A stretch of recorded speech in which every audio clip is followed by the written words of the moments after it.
Locked in Leftist, episode 11, mental health.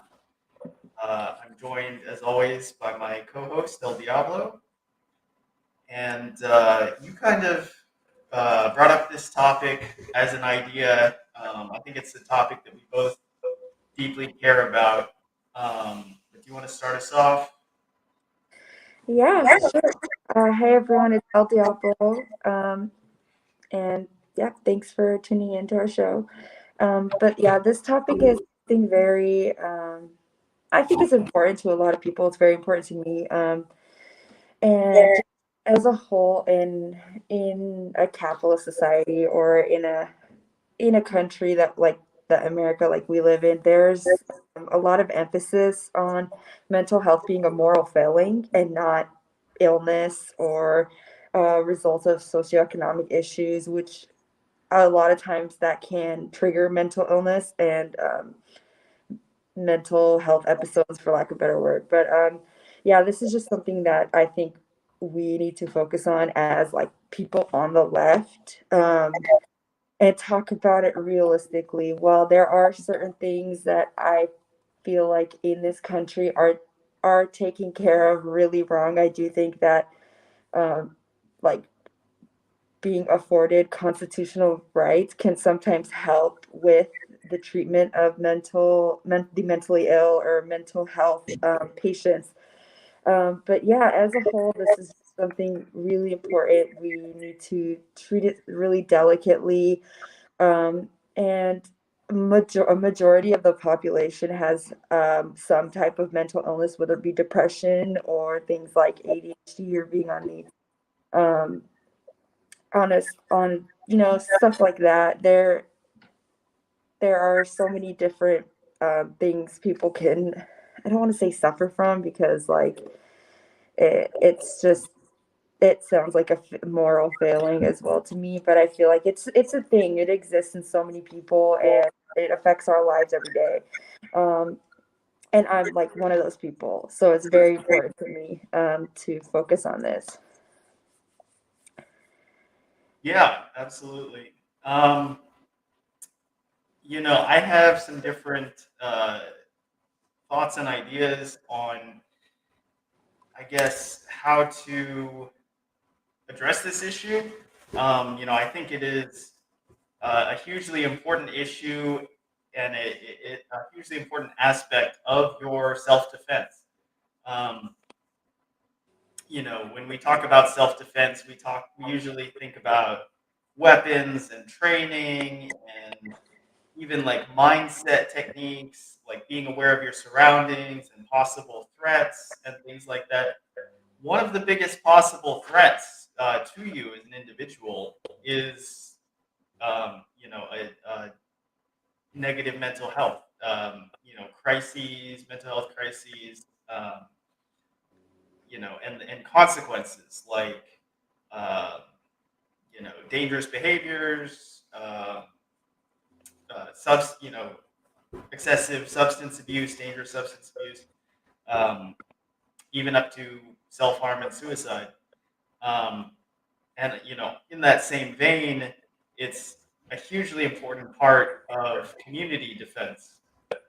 Um, especially working class communities, marginalized communities, are greatly at risk for um, dangerous mental health problems. Um, so yeah, I'm really glad that we're here talking about it. I know you have a significant amount of experience in this area. Yeah, definitely. So with this area, I actually started being interested in it way younger because it was like um, it was important to me. I felt like I personally felt like growing up the way I grew up, there was a stigma around not feeling 100% well because I was young or just not being the person that people wanted me to be. So I when I was in high school, there was a program that I went into that it was just for schoolwork, but I kind of realized there was a psychological aspect to the class, and I had skipped a lot of school in high school, so I wasn't really doing well. And so this was like my first kind of run in with like a psych. It was a psychology class with current events, and I actually worked there later on. And it kind of helped me realize that like a lot of the things that I was struggling with in school, it was just, it wasn't like, again, a moral failing. So yeah, I started out really early going into being interested in this kind of field of work. And when I started working there, I kind of realized what they were doing behind the scenes and how much it affected like the students without even really knowing what the work was. And there was a lot of like, building up and taking care of and nurturing these kids who, otherwise aren't, they're pretty normal kids. They don't even really realize what their issues are if they're falling behind in school or anything, at risk youth. So I started doing that program, and like right after I graduated, it's still a school program, so you needed like certification and stuff to be a teacher assistant. So I couldn't really teach like obviously psychiatry things or do things, but I could kind of help around and shadow the teacher. And it really helped me realize that like so many people are dealing with mental illness, or not even just mental illness, but they need a little pick me up, or they're struggling. And a lot of these kids were poor. Poverty is a big thing that needs to be addressed. And from immigrant communities, minorities, and growing up in those communities, especially not being able to have funding for anything as a family, trying to get treatment, or the stigma that comes with it. Like in a lot of those communities, they think you're going to be put in like a mental asylum, which is really funny because what we talked about last week, it's like really hard to do that now. And but there is that, a lot of that everywhere, and especially in that group of people. So after working there, the program got shut down because budget cuts, which also signifies like they didn't really care about the program either. They kind of wanted to, it displaced a lot of kids. It made a lot of people struggle, and it again shows that there was a lack of care for mental health and mental illness. So after that, I worked in like addiction and harm reduction, and I also worked for a nonprofit with a very specifically targeted group, and with youth mental health. And I'd say one of the most, or what I have the most, I know the most about is like addiction, and that with mental illness in youth, and working in that. I Let me go. I'll go kind of in it a little more. So there is like harm reduction techniques, which is what I did the most. Again, there are underserved communities that we had to work with, and there was not like, it wasn't just as simple as going to their parents, or if it was an adult, it just, they didn't have the support in their community to receive help for these things. So we had therapists who worked with us, who spoke the language of the minorities or the underserved community. And it was very heavily religious based, which I didn't like, because I think it was, you know, not fair to maybe the kids who don't really want that type of therapy. And they didn't really know because they come from a different background, but it was so the parents would be more comfortable accepting treatment for them and their kids, which actually helps a lot. If you are trying to treat people who have a large stigma with mental illness, you should be trying to ease it into a way that they're going to accept it. So with religious undertones in it, they were able to accept it more. And the doctor was a good doctor. He just understood that this is how I have to approach it. So uh, there are ways where it can't be secular, but it eases people into it, and it kind of helps them acknowledge that, okay, this is not just like, because they think it's just craziness, for lack of a better word. That's what they really think. And that's how it is in certain communities. In my own community growing up, that's what we thought, or not me, but the elders. And they were really scared of that. Like if anyone thought you were not normal, like neuro, if you were any type of neurodivergent or neuroatypical, they were just terrified that you would be locked away for the rest of your life. So in doing that, it helped a lot of kids starting to talk about mental health and understanding. And I think how that aligns with like the leftist values is, we care about each other. Like it's a community. We care about how we're doing, and we understand that like there are, of course, socioeconomic issues, and a lot of that can cause depression. It can cause, a lack of motivation and struggling in day-to-day life. Things like war, um, like our country is always in a state of war, and it always affects our economy, and the money's always going to one group of people, and quality of life is heavily diminished when money's an issue. And we know how our country feels about us as citizens. They don't really care. Like, I'm not going to sugarcoat it. They don't care. So they don't care that we can't afford electric vehicles like right now, or gas is really high. So this is like, take care of yourself in this moment in time. It's really going to be hard. Ask for help, number one, because there are, like we talked about before in the finance episode, there are ways you can help each other right now, and it'll be less stress on your psyche and just your mental health. You're going to need it in this time. I want to stress that heavily. So there are so many ways to kind of reduce harm. Do you want to get anything in, Bubble? Um, I mean, well, everything you're describing, I can relate to a lot. Definitely in my family, mental health is not really something that was talked about. I think a lot of communities are that way.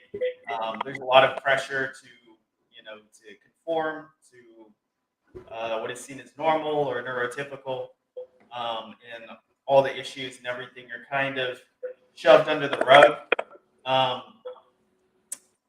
it's kind of interesting to me in thinking about mental health that those like normalized behaviors and values are such a big part of um, like how we even view what is neurotypical and what is mental health. And people, reading about different techniques for managing mental health, um, you know, uh, talking about trauma and resiliency. Um, Humans have been doing this since the beginning of time. Just unfortunately, particularly in our system, we're very isolated, and so people are just largely forced to develop resiliency, kind of quietly on their own, out of sight and out of mind of other people. Yeah, no, true. That's definitely really true. I think, especially with the pandemic, and I'll come back to what I was going to say before, but with the pandemic, a lot of people did not have access to anything. I still know people who have been trying to get therapy appointments who are on like Medi-Cal, like California's public health service, kind of. You have to make the income requirements for it, which is like very little, and they haven't been like waiting, I think like 14 months, and they haven't gotten a therapy appointment, and they're really struggling. I know people like that who just they're we're very isolated here in this country. It's a very individualistic yeah, mindset here with many people. And it's not on purpose. Sometimes it's heavily perpetuated by the government and by the media, propaganda, capitalist society. It goes hand in hand with, yeah, like, this is your fault. You can't take care of this, so you're gonna have to do it quietly. And there's that huge idea of like resiliency, like you're saying. It's sometimes you can't do that, but you feel like you have to. You feel like you have to be the strongest person in in your life because that's what you have to do. You know, you can't afford a day off to just breathe and catch up. And I think there are a lot of tips for doing that. Like, in my opinion, I think you should, okay, let's see. So you have basic self care, which is what most therapists will recommend. Um, if you have had, like, you know, a very hard day or hard week financially, like we were talking about, it's okay to treat yourself to something small. Like, don't feel guilty about it. And of course, I think don't splurge because I'm not going to tell you to spend your money. Like, right now, it's not really a good idea. I get it. The gas is really expensive. Everything is expensive. But they'll tell you, you know, to kind of wind down. What we did at when I was working was we would do like, okay, like relax and see if you're like hungry, grab something to eat, a small bite, make your own food, even like a piece of bread or whatever, and kind of let yourself eat, and then, you know, sit and be present in the meal. And when you're done with it, just kind of relax, like breathe, because you're doing one thing at a time, and you're not really, your brain isn't really wandering if you're focusing on your meal. And obviously, if you're hungry or you're stressed out, you're able to focus on the one thing and replenish nutrients. If you're angry, step away from a situation that's making you angry.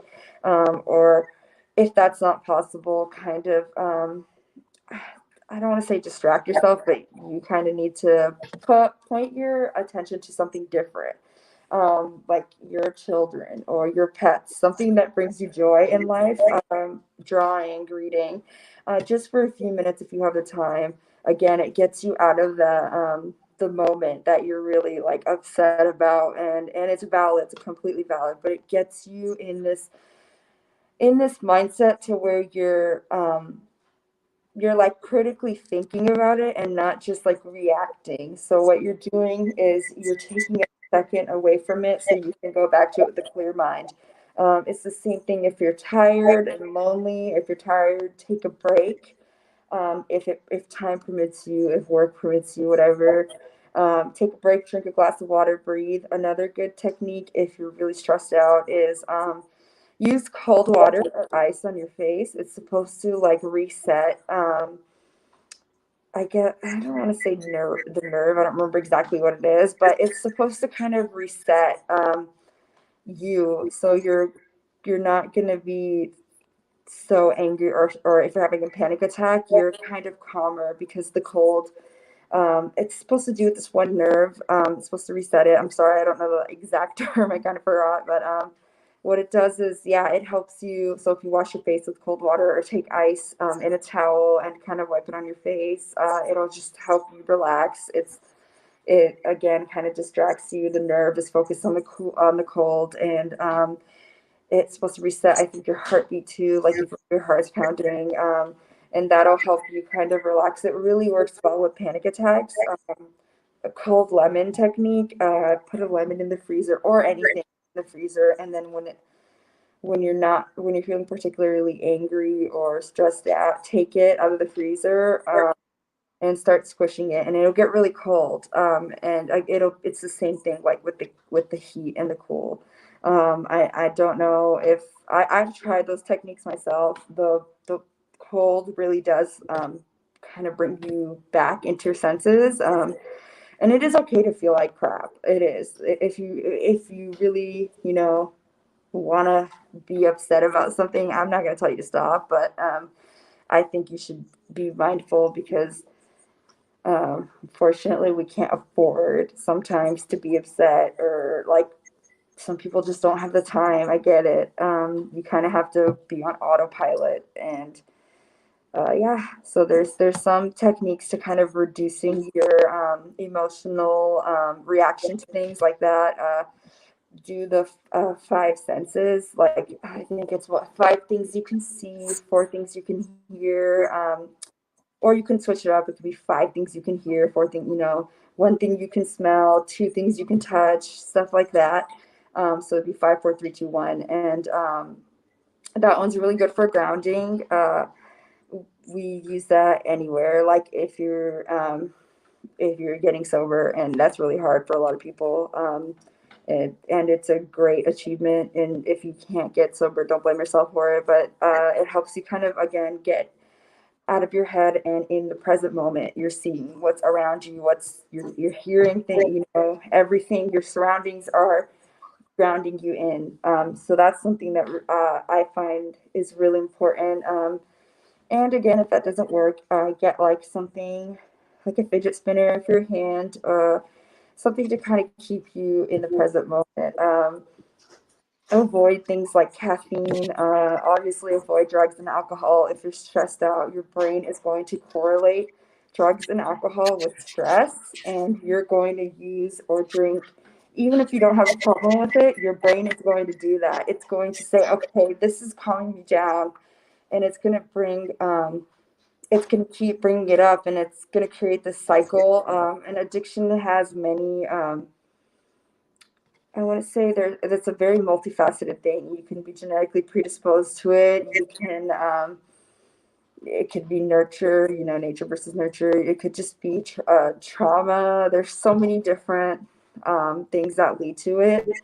There are also, there's support groups, meetings, stuff that help with that. There are also people who find that after being treated with severe trauma therapy, they're able to kind of drink again. That I don't recommend that for everyone. I think you got to find your own journey with that. But do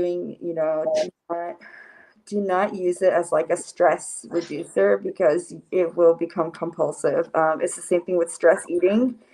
Um, Eat when you're hungry. Drink.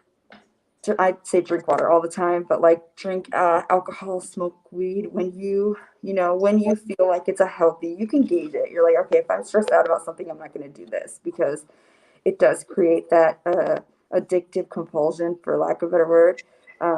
Everybody's different, but I do think you should tread lightly on that, because um, you just, as we know, we criminalize these things in this country. It's almost like mental illness is criminalized. And like what we talked about last week, and hopefully I'll talk more about today. There is a lot of stuff that, yeah, it's like that. It feels like we can't, like I believe in like complete drug liberation, but in this country right now, you can't do that. And there are so many things that affect your mental health with addiction. But yeah, anything you have to add in? Yeah, you covered a few things that I think are super important. Those were some really great tips on grounding yourself. It was really interesting to me because I had studied a lot of those kinds of things in de-escalation. Um, because you have to always be ready to de-escalate yourself. And so if you're dealing with someone else with a crisis and you're trying to center them using things like what, where, when, how, uh, it's important to use those things on yourself if you're having a emotional crisis or a mental health crisis. Like, where are you? What time is it? Um, how did you get here? What are the steps? Things like that. A cool one that I was reading about today is mantras. Um, so something as simple as like, these feelings will pass. Like, you will be all right. You'll be here after this is over. Um, one cool one that actually came up is, have you seen the movie Dune yet? No, I haven't, but I want to. Go ahead. Yeah, so there are a lot of cool themes in Frank Herbert's book Dune, and the movie is pretty well done. But in there, they have a mantra about fear, and it goes something like, "Fear is the little death. That kills you many times and brings obliteration. Uh, like, I am not my fear. I will let my fear pass over and through me. I will turn my inner eye to see where it has gone, and where it has gone, there will be nothing. Only I will remain." And I thought that was pretty cool.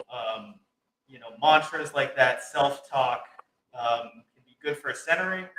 It can be good for kind of self-strengthening, especially in a moment of crisis.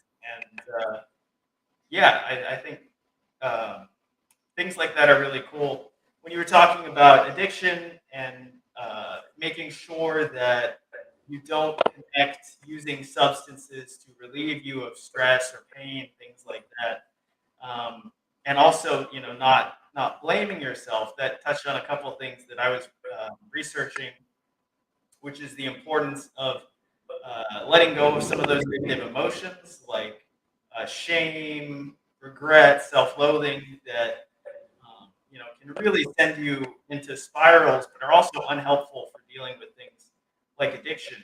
Mm. And one of the answers that I found to that is conceptualizing.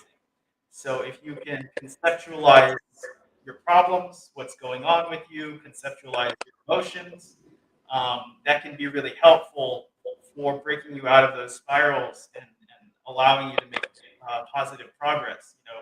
If you're trying to quit an addiction and you're having trouble, you keep relapsing instead of feeling those negative emotions, being embarrassed, you don't want anyone to find out, have self-loathing for not being able to do it.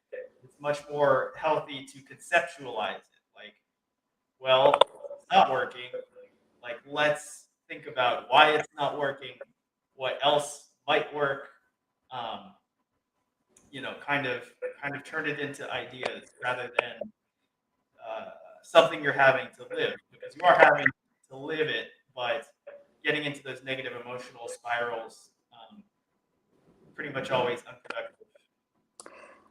Yeah, no, that's true. That's actually a really good one. I agree with you. It's like you're making yourself aware of these things. And you're right, like there is so much shame and guilt and self-blame, and you beating yourself up about it a lot. And so many people go through this, and I know it doesn't really change anything, like if you hear that, but it is very common. It's very common in times of poverty. It's just, our country's history with like, drugs and like whatever you believe, with the opioid epidemic, the crack epidemic, like the AIDS epidemic. Like there's a lot of ways that our country was very irresponsible in handling those things, and that's why there is such a heavy, like, perpetuation of like victim blaming. So be really careful. Like don't blame, really don't blame yourself. Like I think accountability is important, obviously, but like the DSM-5 classifies addiction as a disease of the brain. They're basically, what I'm trying to say is what you said is true. It's like you're saying, kind of identify why, how you're feeling, everything, and that's all valid because um yeah, don't beat yourself up for it. Like we've all made mistakes. Like no human is perfect. Some people have made more mistakes than others. Some people have made, like I'm one of those people who've made like a crap ton of mistakes in my life. Like let's be real. Um, and like it's just kind of like with addiction, it's such a delicate thing in my opinion. I think most mental health and mental illness thing, it's very delicate, but I think the way we view addiction in the world or as a country is just super toxic. You look at Portugal and their harm reduction techniques, they've decriminalized all substances, I believe, and they've cut down usage in like 50% with a particular age group, and they've done really well in what they're doing instead of like, criminalizing and creating this kind of war on drugs. They decided, okay, like let's treat it like a medical issue, and it's worked. There are a couple other tips I have for that too. I mean, there are like self-help meetings.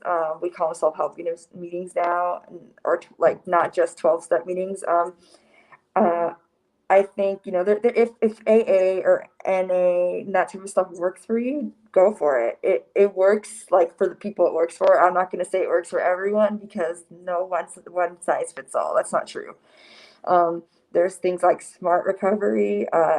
If you want something that has less of like a God presence in it, because they do talk about God in AA and NA a lot for addiction specifically. I think, yeah, smart recovery is based on what is it, CBD? Yeah, cognitive behavioral therapy, CBT, which is really good in my opinion. I think if you can afford it, it's almost, it's really hard to get into good therapy, but smart recovery is based off that, and I think it's free. I don't know personally, but I'm pretty sure it's free. It's like a, which is one thing that's really good in these meetings. It's they're free a lot of times. Like you don't have to donate if you don't have money.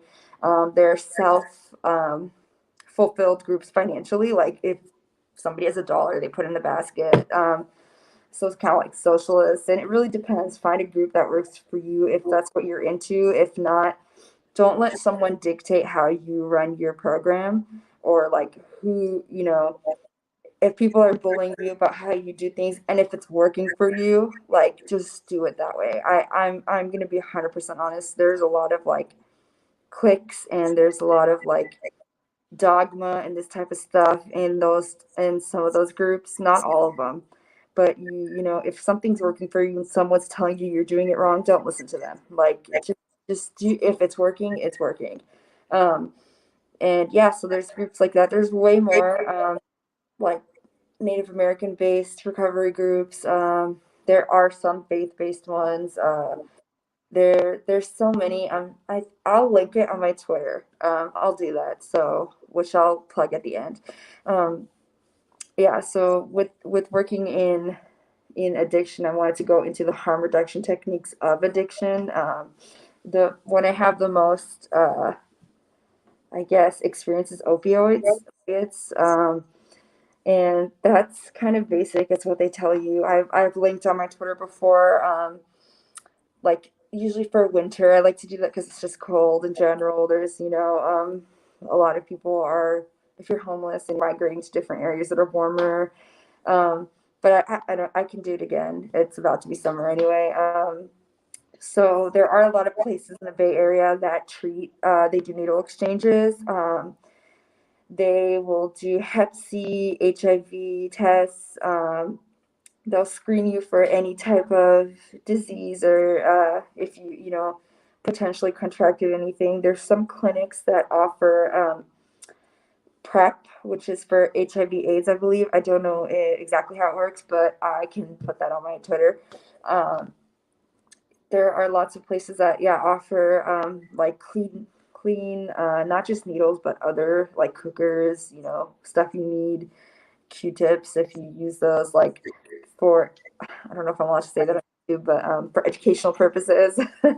Basically, like there are lots of places that offer help with this very specific thing with substance abuse. I think the Biden thing, there was like the government funding for, was it crack pipes? Am I allowed to say that? I don't know. But I mean, like it's not that bad of an idea in my opinion. Like if No, it helps. that would be a good idea. So what I understand is it was one program in one city out Mhm. of this entire like harm reduction national program. And of course, Fox News and people jumped on that. But yeah, I think safe use is super important. Um, Kind of as a broader issue, including addiction, I think there are definitely dangers to moralizing issues. I think is absolutely terrible. But even like medicalizing and pathologizing issues, um, I think is problematic because there's so much drug use. Like I drive Uber sometimes, and recently I had a group of surgeons. I picked them up from a strip club. There were three surgeons, and they were talking about so many drugs. They were on like cocaine, ecstasy. They had THC pills, and one of them had Xanax. And it's like, I encounter that all the time. Tons of people use narcotics. Tons of people that are successful. They're quote unquote normal. Um, yeah.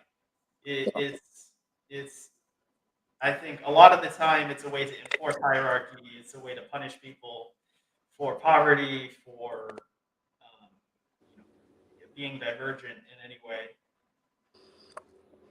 No, that's true. I agree with you completely. There's okay, like there's so many people that use any kind of substance, like everywhere. You know, you don't even know like the amount of people that use cocaine is like so high. Like your next door neighbor, like you Yeah, know, it's crazy. And and I Adderall and Vyvanse and yeah, exactly. Like it's everywhere.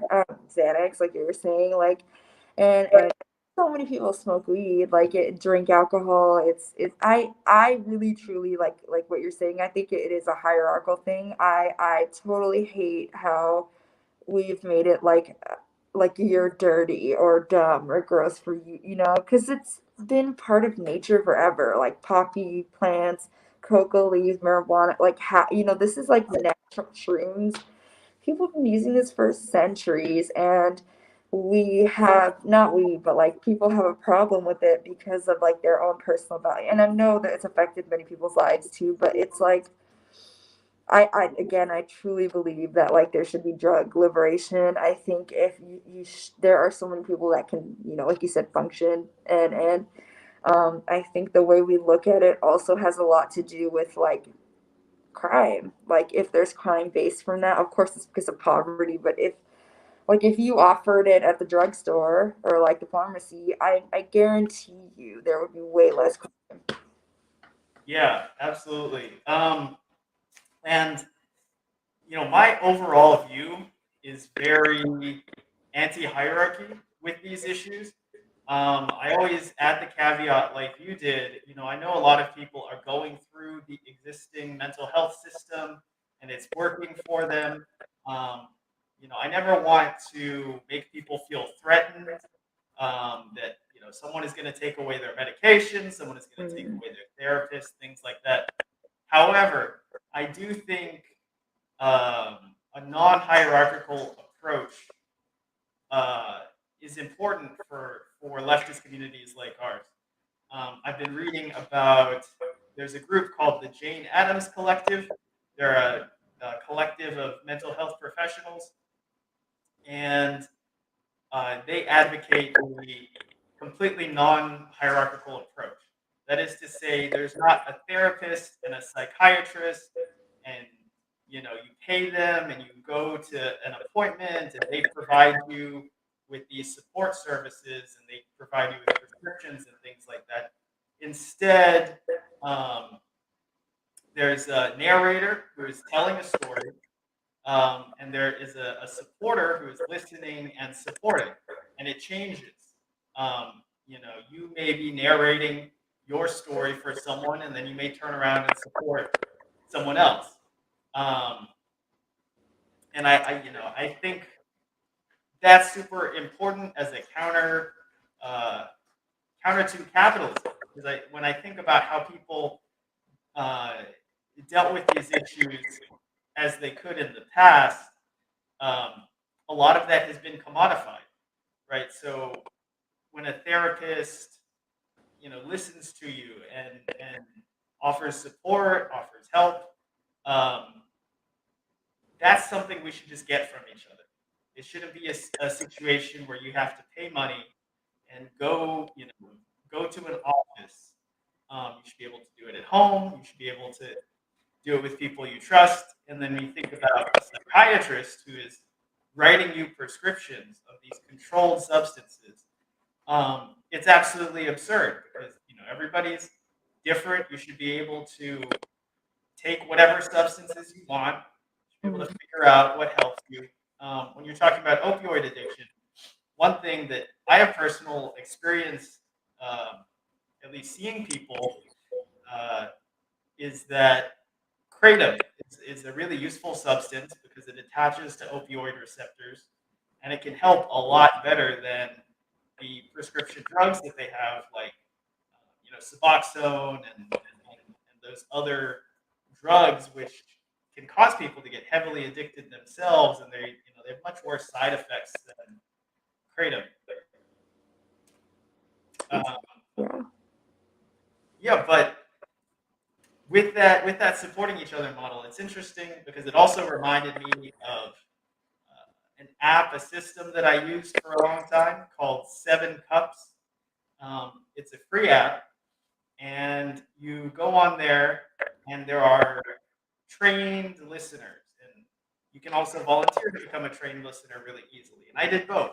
When I was having a really hard time in my mental health, I went on there, and I would narrate to the listeners that had volunteered, and I would also sign up to be a trained listener and took their little course and listen to other people. And it was important that you be an active listener. You keep asking questions and offering affirmation, but you don't, tell them what to do, give them advice, try to suggest drugs or anything. um, but that is a very similar model to what the Jane Addams Collective, as mental health professionals, were saying about non-hierarchical mental health, which is you have a group that support each other, and um, you know you may be narrating your story and sharing your mental health struggles, and then you may turn around and support someone else. That's a great, no, that's a great idea. What is it called? The app? It's called Seven Cups, the number seven. Cups. Okay, cool. Yes, yeah, it's a free app. I think things like that are really helpful. I think we need more groups like that in our communities, um, with people who know techniques, who have their own experiences to share, who have um, tips like this, but most importantly, who can listen, because the I think the biggest problem when it comes to mental health is that people are too isolated. They will, hide what they're feeling, hide what they're thinking. They'll keep it bottled up, and that will cause issues down the line. The simple act of narrating your story, explaining your struggles, is incredibly liberating. Yeah, that's true. Listening is like a lost art almost. I think I completely agree with everything you just said. That's like we're like on the same page, so that's awesome. But definitely there's such a classist, like prejudiced way that this system is run, and if you like, treatment is classist, and it's a very capitalist centered treatment. They want you to be the best worker you can be in this system, and that's BS in my opinion. And there are so many things you said, like you can't even forget about like medication for mental illness. You can't even get antibiotics at the store. Like there is such like so many like not loopholes, so many hoops you have to jump through to just get any like type of treatment, that you can't even get antibiotics for an infection. But like, you can't get like a lot of what you said, like kratom. I also agree. I think that's true. It's really, it does, latch onto your opioid receptors, and it can help so many people coming off opiates. Things like anxiety meds, which people also have been able to use, help you with getting off alcohol. Help you as well with getting off multiple drugs, and also like I think you should be able to do what you want. Um, as a person and an adult, making their own informed decision, and being safe, as safe as possible, which is why I really like to plug the needle exchanges. Watch videos. You don't even have to go anywhere. Go watch things like how to safely use a needle, or if you don't want to do that, how to get drug test kits. Like, just keep yourself safe. That's like the most important thing. And yeah, talk to people, find communities of people like us. Like we're not gonna judge you for what you do. Like a lot of people have been in that same position, and unfortunately, the system that we live in, you can't do those things, So you kind of like you can't just go and like, hey, you can if you don't get caught, like. Like, I'm sorry, don't listen, don't condone that, but basically, like, it's hard to navigate in this in this system, and do what you can to take care of yourself. Be safe. Don't I say don't get yourself in trouble with like the law because it's just a headache for you. Um, there are things you'll be stuck with, and I know many people like that who are they're doing fine now, but it gave them a huge headache, and there's like there's not much freedom. Like people say this is a free country, and it's not. Like it's really not. Um, so that yeah, I definitely think we should be striving towards that kind of like a communal treatment where you say there's no hierarchy. I love that. I think that's beautiful. I agree with it completely. And a no judgment zone.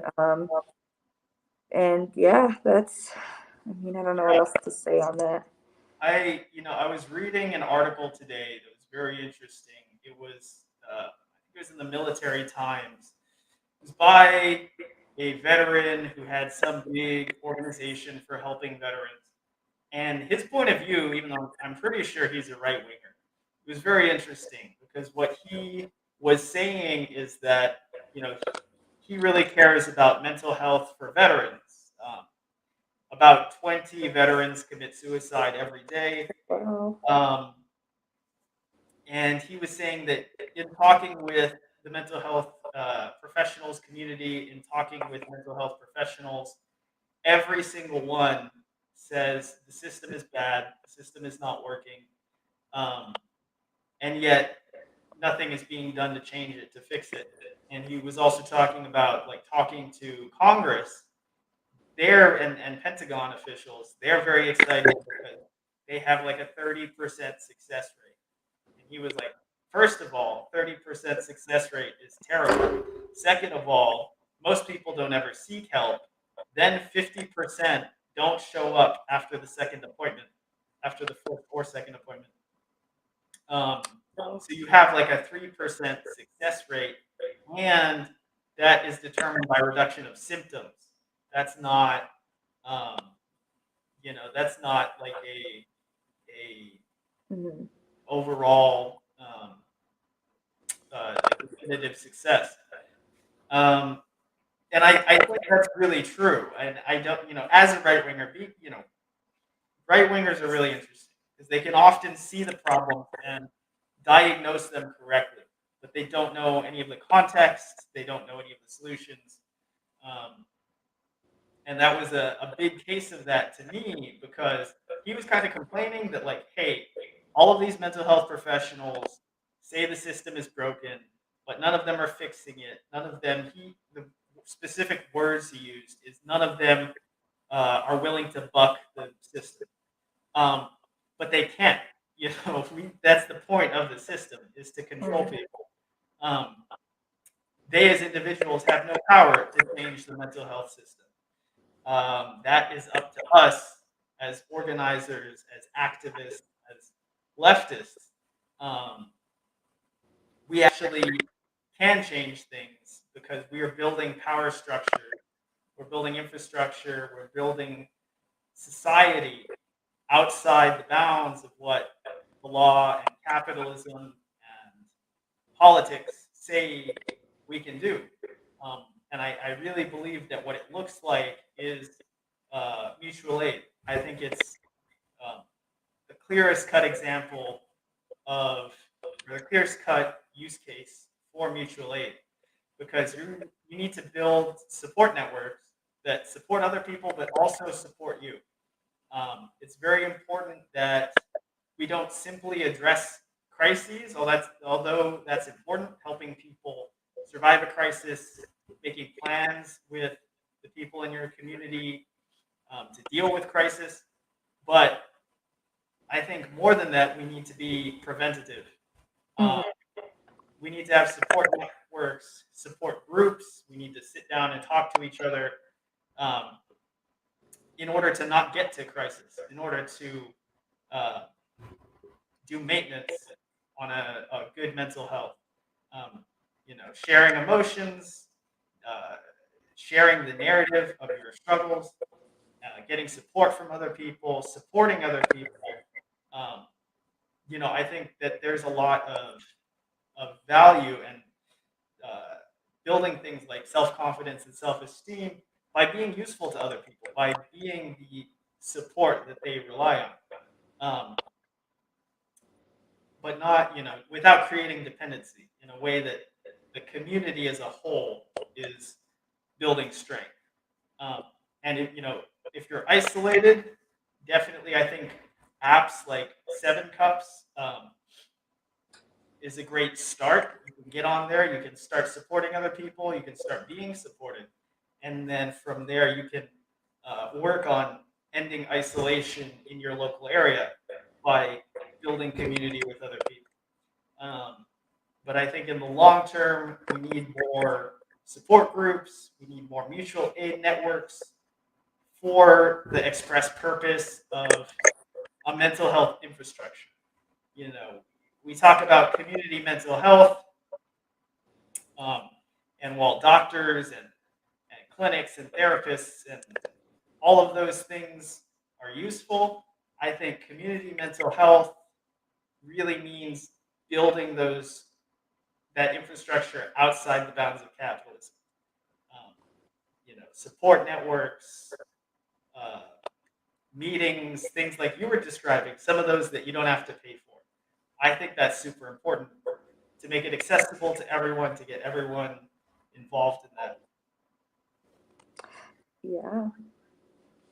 Do you mind if I add something to that real quick? Yeah. I completely agree with everything you said. Like that stuff. Yeah. The medical is like you said with the veteran sharing. Like it's true. There's we do need those. Sometimes you have to use those systems and go through it. Unfortunately, it is a broken system, and I do also think we should rely on, like you said. Uh, and the one of the things I wanted to say was, what was it? Oh, like I don't want to scare people from getting help, but like I truly believe like if it's safer for you to not share something with like a therapist, if it's safer for you, like if it's not, if you should tell them, it's safer for you to tell them, but also like use your own, your discretion, because like when I was working, they obviously, mandated report. You have to report these things. If you're hurting someone's hurting you, or like, you know, you plan on it, or I forgot what the other one was. It's like with elder abuse too, child abuse, and that stuff is important to report. I think, you should be very careful. Um, but if it's like a personal thing, it's a hard place to be, because like we talked about it last week, and I feel like we might need to talk about it next week too, because we are almost out of time. With like the whole, the Reagan and the mental health, the mental health commission and all that stuff. After, like, it is great that the ACLU was involved in that. Not having people locked up was what I mean. Like it is unconstitutional sometimes. But be careful with what you say, because I do know that, like, if you really don't trust your therapist, you don't have rapport with them, and they're going to report you for something that's like how you feel, like if you're not gonna, it's hard for me to, like, I don't condone, I don't want to say do something, not do something, but just, use your own discretion, because it is still like a capitalist system. And I've often felt like with my own therapist, like sometimes I'm like, oh, I don't know if I should tell them that, because like they kind of feel like cops, like like I don't know. But I know that sounds really weird, but basically use your discretion in what, and find a therapist you trust, if you can, or use the app Seven Cops. Use, find a community member who you can talk to, if that's easier for you. If you don't feel like you can talk to a therapist, or and I kind of think, a community member is important, but if you need someone who's more equipped in like mental health, kind of medically or scientifically, I also agree we shouldn't like make it like a science, what we were talking about earlier. But if you really need someone who is like a professional in this realm of things, I think talk to someone. But also, if you're having reservations about it, talk to like a trusted community member first. someone who you know has your best interest, or will have your best interest, because I have often felt scared to trust people, and then I don't get the full treatment I need, or if there was times where I needed to talk to someone. It's a very delicate thing, like I'm saying, like I've said before. I don't want to say don't do anything. I think follow what your I still think it's important to follow what your doctor says, to the best of your ability and the best of your discretion. Again, um, and one more thing on the drug thing that I was talking about, like Narcan, make sure you find places that have Narcan, and I'll link that too, because it will save your life. And we didn't have time to go over like the rest of the history, and I wanted to ask, do you mind if we also do that next time? Yeah, absolutely. I think this is definitely a two-part series, maybe even like a three-part series, maybe more. We'll see. Yeah.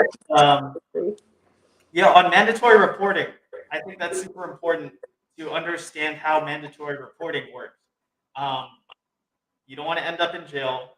You don't necessarily want to end up on a psych hold. Um, Unfortunately, our medical system works as a business, and so I've seen a lot of people encounter problems because helping them doesn't make business sense. And I lived through that myself recently. I working with unhoused encampments. I thought I might have contracted scabies, which is like a parasitic insect. Um, so I was trying to go get checked out, and I tried to go to a couple care nows. I called different doctors, um, and all of them didn't want to help. They were like, "Oh no, we can't help you." And so I had to talk to a family friend who was a doctor, and what she said is, "Yeah, nobody is going to help you if you tell them you think you have scabies. Don't tell them that. They don't want to deal with that. That's just a problem for them. It's not worth it financially. Just tell them you have some weird bumps. Talk to a dermatologist. Tell them you have some weird bumps. Get the appointment. Get in there, and then tell them." Because no one wants to help someone with scabies. It's a huge Wow. problem for the unhoused community. But I've also heard similar stories from mental health, where people will go to a therapist, go to a psychiatrist, and they'll be fired as a patient essentially because they're like, "Well, you're too crazy. I don't want to deal with that. You might be dangerous. That's not worth it. I'm just trying to make money. This is a business." So that's a huge problem. That's another reason why we need to build mental health mutual aid networks. But that's definitely something to be aware of when going into professional mental health world, because it is business oriented at the end of the day. Mm, yeah, that's true. Like you said, some people aren't gonna want to help you, and I forgot what I was gonna say. It's okay. Go ahead. Well, we are coming up on the end here. There's so much more to talk about this. I think it is hugely important. I think it is definitely something you need to think about as part of your self-defense, as part of your community defense. I think next time I would like to get into some more of the concrete planning. So you should definitely have plans for what to do when you're in crisis, what to do when your comrades, when your community members are in crisis. Things like safe places, things like removing weapons if that needs to be done. I've dealt with that several times. But yeah, great topic. Thank you so much, El Diablo. Thank you. Uh, Thank you so much to our viewers. Y'all can find me at Bubble Break BS on Twitter, and at A Airsoftist. We do martial arts and airsoft, and think about community defense. Yeah, thank you. This is like great. I hope it was informative for everyone. I think you kind of touched on what I was gonna say. I forgot to say, but we'll go at it next week with like weapons and like disability, and like it's about that. But we'll talk about it next, or not next week, but the week after. So yeah, thanks everyone for joining us. Thank you as always, Bubble, and for being patient with me when my internet was down. So apologize to everyone for that. And yeah, you can follow me at Lickstiel, Lickstiel. And I will post the harm reduction stuff. It's completely anonymous, obviously. If you need help, DM me. I'm not gonna like if you don't want to come to me, I'll put the links up. It's totally fine. You can, if you're in the area. If not, I can help you find something in your area. Just let me know. And yeah, that's pretty much it. Thank you for joining us, and we'll be here again every second and fourth Monday. Yeah, that reminded me. Definitely, all you viewers check out the resources El Diablo is going to post after this show. I'm going to post links to the Jane Addams Collective, which is a anarchist mental health network collective that I mentioned earlier. They have some great resources that I think are great for you individually and for your organizations to think about and to implement. And I'll also drop a link to that app we talked about, Seven Cups. All right, thank you all. Have a good night. See you next time.